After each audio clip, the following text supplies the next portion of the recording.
கோவை கொடிசியா வளாகத்தில் இன்று நடைபெற்ற முதலாவது சர்வதேச ஜவுளி தொழில் மாநாடு 360 நிகழ்வில் தமிழக துணை முதலமைச்சர் உதயநிதி ஸ்டாலின் கலந்து கொண்டு ஜவுளி தொழிலை மேம்படுத்தும் நோக்கில் பல்வேறு பிரம்மாண்ட நலத்திட்ட உதவிகளை வழங்கினார். தமிழகத்தில் இருந்து ஜவுளி ஏற்றுமதியில் முத்திரை பதித்த நிறுவனங்களை ஊக்குவிக்கும் வகையில் சிறந்த ஏற்றுமதியாளர் விருதுகள் வழங்கப்பட்டன. இதில் சிறு குறு நடுத்தர மற்றும் பெரிய நிறுவனங்கள் என 5 பிரிவுகளில் முதலிடம் பிடித்த 5 நிறுவனங்களுக்கு தலா ரூபாய் 2 லட்சம் பரிசுத் தொகையுடன் பாராட்டு சான்றிதழ்களை துணை முதலமைச்சர் வழங்கினார். மேலும் 10 நிறுவனங்களுக்கு பாராட்டு சான்றிதழ்கள் வழங்கப்பட்டன. பழைய நூற்பு இயந்திரங்களை நவீனப்படுத்த பெறப்படும் வங்கி கடன்களுக்கு 2% வட்டி மானியம் வழங்கும் திட்டத்தின் கீழ் ஒரு நூற்பாலைக்கு ரூபாய் 11.70 லட்சம் வட்டி மானியத்திற்கான ஆணை வழங்கப்பட்டது.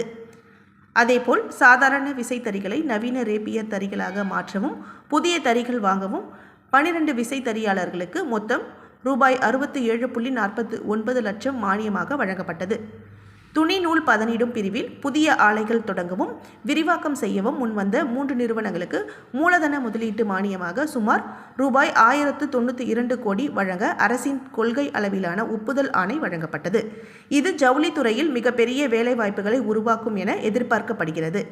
அகலமான துணி அச்சிடும் இயந்திரங்கள் வாங்கிய 2 நிறுவனங்களுக்கு ரூபாய் 38.35 லட்சம் மானியம், ஆயத்த ஆடை பிரிவில் தானியங்கி துணி வெட்டும் இயந்திரம் வாங்கிய 3 நிறுவனங்களுக்கு ரூபாய் 142.94 லட்சம் மானியம், பல்லவாடா தொழில்நுட்ப ஜவுளி பூங்கா நிறுவனத்திற்கு மாநில அரசின் பங்காக ரூபாய் 1.30 கோடி மானியம், கல்வி நிறுவனங்கள் மற்றும் தொழில் நிறுவனங்கள் இணைந்து மேற்கொள்ளும் 6 ஆராய்ச்சி திட்டங்களுக்கு ரூபாய் 138.32 லட்சம் நிதியுதவி.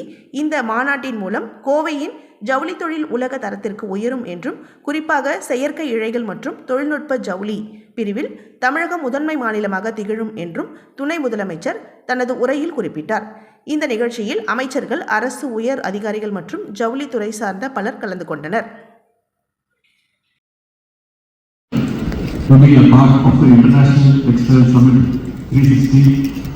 The first of its kind initiative in our country. In partnership with the Government of Tamil Nadu, industry associations such as the CMA, Southern India Mills Association and Tirupur Exporters Association and many have made this event possible. Known as the Manchester of South India, Coimbatore truly reflects the innovation, industry. ஜவுளி தொழில் மாநாடு முதல் முறையாக நடைபெறுவதில் மகிழ்ச்சி அடைகிறார்.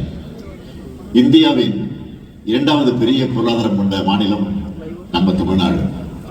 அதுவும் தமிழ்நாட்டோட தனி சிறப்பு என்ன என்றால், இங்க சமூக நீதியை காப்பாற்றப்படுது, அனைத்து மாவட்டங்களிலையும் உள்ளடக்கிய பரவலான வளர்ச்சியும் காட்டப்படுது. அதனால தான் நம்ம திராவிட மாடல் ஆட்சியில் ஆட்டோமொபைல், ஐடி, காலணி உற்பத்தி, மின்னணு பொருட்கள் உள்ளிட்ட பல துறைகள்லையும் முதன்மை மாநிலமாக தமிழ்நாடு உயர்ந்திருக்கு.